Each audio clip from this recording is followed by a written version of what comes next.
We don't see the world as it is. We see the world as it's presented to us.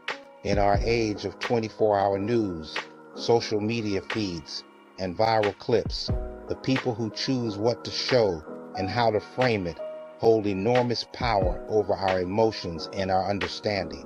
This media machine isn't just one channel. It's a massive web of corporate newsrooms, entertainment studios, influencers, and algorithms, all working together to shape what we think everyone is talking about. This machine is a crucial tool for what some call the American color revolution. It thrives on dramatic footage of conflict, carefully selected examples of injustice, and language that pushes certain interpretations as obvious and unquestionable. Have you ever noticed how similar phrases pop up across multiple outlets on the same day? Words like mostly peaceful, threat to democracy, or disproportionate impact. These aren't just words. They carry implied narratives. They tell you who the good guy is and who the bad guy is before you even know all the facts. Certain stories get played on repeat. A specific police confrontation, a particular protest, a quote from a politician. Meanwhile, other equally important stories just vanish. Crimes that don't fit the preferred racial script or acts of heroism that don't generate outrage simply don't make the cut. Social media then tightens this loop. Algorithms learn what makes you angry and then feed you more of it. Outrage becomes a business model. Nuance doesn't sell ads. The slow, careful truth gets buried under explosive, simplified narratives. This constant drip of curated information makes us feel like the country is always on the verge of collapse. Even when our own neighborhoods are calm, it makes rare events seem common, and common events seem invisible. It trains us to see each other through the lens of the last viral clip we watched. The media doesn't have to invent everything. Real injustices exist, but by choosing which ones to amplify and how to frame them, it can push an entire population toward despair, fury, and fear. For a color revolution, the goal isn't clarity. It's mobilization. If you can keep people in a state of emotional emergency, you can push through policies they would never accept when calm.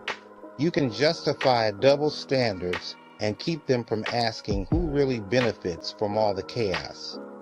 So what does sanity look like in this environment?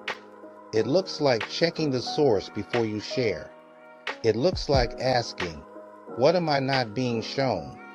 It means balancing national news with your local reality and limiting how much of your emotional life you hand over to people whose job is just to keep you watching. It also means remembering that the camera isn't the ultimate judge.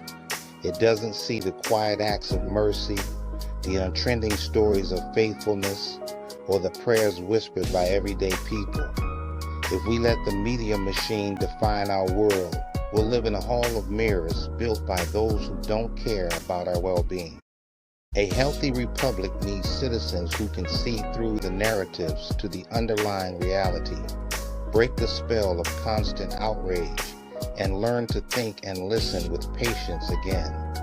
The revolution wants us captured by the image. We need to be grounded in the word. Thanks again for walking with me down the red cobblestone road. Like, share, and comment. You can tell a lot about a home by what runs it. Some houses are run by love, some by fear, some by money, and some are run by hurt. What happens when you live in a house where everybody is still living off of yesterday? Yesterday's argument, yesterday's betrayal, yesterday's disappointment. What happens when you've been in the same relationship, under the same roof, for years, and all your stories about each other are about the old you, the worst you, the weakest you, the version of you that messed up inside a home like that? Responsibility gets blurry when hurt takes the lead. Instead of asking, what is my part in this? You start asking, How much do you owe me? We stop taking responsibility for our tone, our choices, our reactions, and we start carrying our hurts around like medals of honor. It becomes a house where people wear their hurts like trophies on the wall. They take them down over and over again, retell the old stories, and use them like weapons in a war. Remember what you did? Remember how you failed me? Remember that time you didn't show up? Responsibility in a home like that doesn't just disappear. It gets twisted. Instead of saying, I'm sorry for my part, we say, I wouldn't be like this if you hadn't. Instead of saying, I reacted wrong, we say, you made me do it. When everything is about who's been hurt the most, nobody learns how to be happy. Nobody learns how to love freely, because free love requires something we don't like to say out loud. I am responsible for what I do with my pain.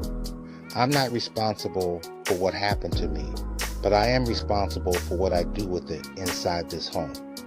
You can have two people in the same house, both with real wounds, both with real reasons to be angry, but only one chooses responsibility. One says, I hurt, but I won't use my hurt to control you. The other says, until you fix what you did, I can act however I want. That second person isn't just ruining a moment. They're building a culture where an honest apology is rare, and walking away from a fight is seen as weakness. True responsibility inside the home sounds different. It sounds like, I raised my voice. That's on me. I shut down and gave you the cold shoulder. That's on me. I brought up something from 5 years ago just to hurt you. That's on me. It's not, I did that because you. It's, I did that, period. The enemy of responsibility is scorekeeping. When every conversation is about who's done more or failed more, you're not building a relationship. You're building a courtroom. So here's the question. Inside your home, is hurt running the house or is responsibility? Are you wearing your wounds like medals, using them to shame the person you say you love, or are you choosing to own your part, put the medal down, and pick up the tools to build something new? Because until someone in the house chooses responsibility over revenge, the past will always rule the present, and all your stories will keep being about who you used to be instead of who you're becoming together. Thanks for watching.